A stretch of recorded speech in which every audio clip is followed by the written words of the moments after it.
Hello everyone, আমি সুমি। সবাইকে স্বাগত জানাই আমার চ্যানেলে। সবাই কেমন আছেন? আশা করছি সবাই খুব ভালোই আছেন। আজকে আমি আপনাদের সাথে শেয়ার করব নিরামিষ দিনের দারুণ স্বাদের একটা রেসিপি, পালং শাকের রেসিপি। তো এই পালং শাকের রেসিপিটা আমি কিভাবে করেছি সম্পূর্ণ রেসিপিটা আপনাদের সাথে শেয়ার করব। আর আপনারা সম্পূর্ণ রেসিপিটা দেখবেন। আমার রেসিপিটা কেমন লাগলো অবশ্যই কমেন্ট করে আমাকে জানাবেন।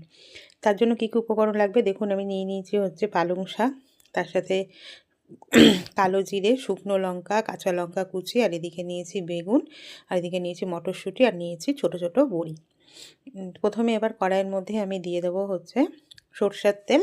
সরষের তেলে রান্নাটা করছি। তেলটা গরম হয়ে গেলে এর মধ্যে বড়িগুলোকে দিয়ে ভেজে নেবো।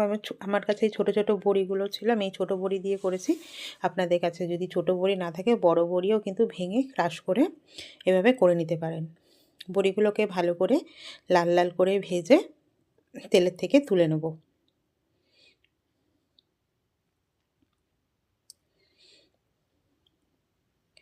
খুবই সাধারণ সিম্পল একটা রেসিপি, যেটা বাড়িতে রান্না করলে ভাত রুটি সব কিছুর সাথেই কিন্তু খুবই অসাধারণ লাগবে। অবশ্যই আপনারা বাড়িতে রেসিপিটাকে এভাবে ট্রাই করবেন, আমি যেভাবে করছি। এবার এই কড়াই বড়ি ভাজা তেলের মধ্যে দিয়ে দিলাম বেগুন। চৌকো করে ডুমো ডুমো করে কেটে রাখা বেগুনগুলো নিয়েছিলাম। বেগুনগুলোকে দিয়ে বেগুনগুলোকে হালকা লাল লাল করে ভেজে নেব।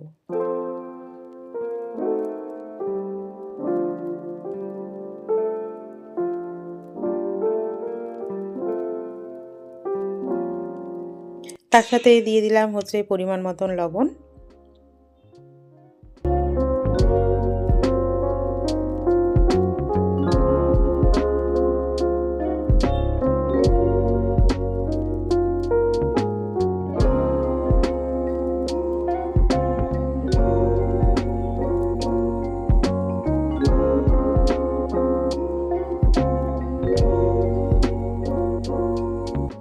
আমি বেগুনগুলোকে হালকা তেলে ভেজেছি। আপনারা চাইলে কিন্তু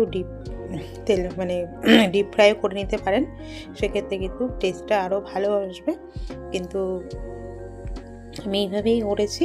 কম তেলের মধ্যে বেগুনগুলোকে একটু ঢাকা চাপা দিয়ে হালকা লাল লাল করে ভেজে নিয়েছি। পুরোই বেগুনটাকে ভালো করে ভেজে নেব অল্প তেলের মধ্যে। ডিপ ফ্রাই করেও করতে পারেন, সেটাও কিন্তু খুব ভালো লাগবে।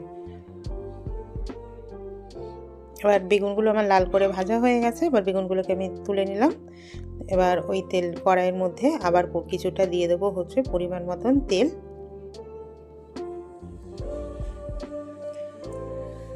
বা তেলটাকে ভালো করে গরম হতে দেবো। তেলটা যখন ভালো করে গরম হয়ে যাবে তখন আমি শুকনো লঙ্কা কুচি আর কাঁচা লঙ্কা কুচি, আর এদিকে নিয়ে নিয়েছি কালো জিরে। এগুলোকে ফোড়নে দিয়ে দেবো। ফোড়নটা যখন রেডি হয়ে যাবে তখন এর মধ্যে অ্যাড করে দেবো পালং শাকগুলো, যেগুলো আমি কুচিয়ে রেখেছিলাম। ধুয়ে কেটে পরিষ্কার করে রাখা পালং শাক এগুলোকে এর মধ্যে দিয়ে দিলাম। রাফলি চপ করেছি পালং শাকগুলো, কিন্তু ফাইন চপ করিনি। দিয়ে এবার এটাকে তেলের মধ্যে ভালো করে ভাজা ভাজা হতে দেবো।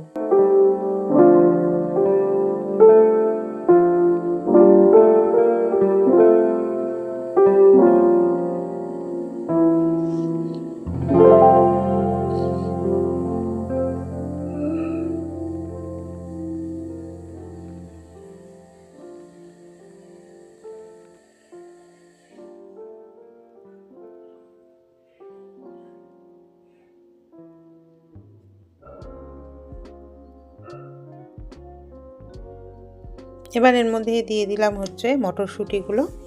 মটরশুঁটিগুলোকে দিয়ে এগুলোকে ভালো করে এর সাথে সেদ্ধ হতে দেবো।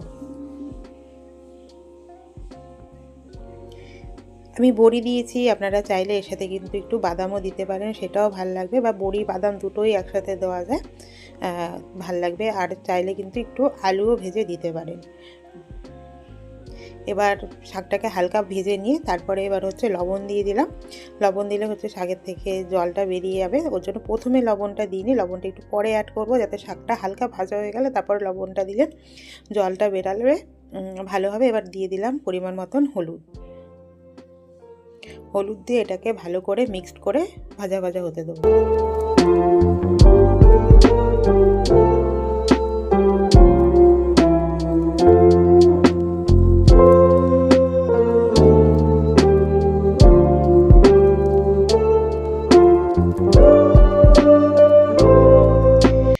শাকটা আমার সেদ্ধ হয়ে এসছে, শাকের থেকে কিন্তু আমার জল প্রায় শুকিয়ে এসছে। এবার এই পর্যায়ে আমি অ্যাড করে দেব হচ্ছে ভেজে রাখা বেগুনগুলো।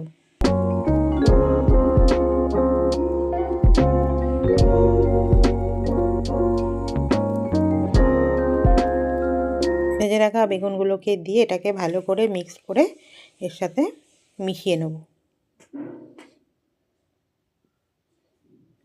এবারে দিয়ে দিলাম ভেজে রাখা বড়ি। ভেজে রাখা বড়ি দিয়ে এটাকে ভালো করে মিশিয়ে নেব।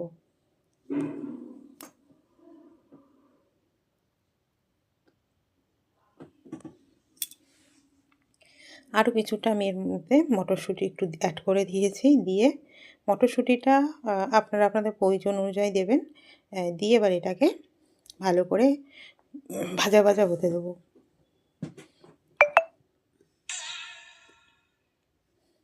এবার দিয়ে দিলাম হচ্ছে, যেহেতু নিরামিষ রেসিপি, নামানোর আগে একটু চিনি দিয়ে এটাকে ভালো করে মিক্স করে নেব। মিক্স করে নিলে আমাদের রেডি হয়ে যাবে পালং শাকের এই রেসিপিটা। তো আমার এই রেসিপিটা কেমন লাগলো আপনাদের অবশ্যই আপনারা আমাকে কমেন্ট করে জানাবেন। যদি ভালো লেগে থাকে আমার চ্যানেলটাকে নতুন কেউ যদি ভিজিট করে থাকেন চ্যানেলটাকে অবশ্যই সাবস্ক্রাইব করে দেবেন। সাবস্ক্রাইব করে দিয়ে পাশে থাকা বেল আইকনটা প্রেস করে দেবেন, যাতে ভিডিও চাইলে নতুন কোন আপনাদের কাছে আপডেট চলে যায়। থ্যাংক ইউ সবাইকে। সবাই খুব ভালো থাকবেন, সুস্থ থাকবেন। আবার দেখা হবে আপনাদের সাথে নতুন একটা রেসিপি নিয়ে।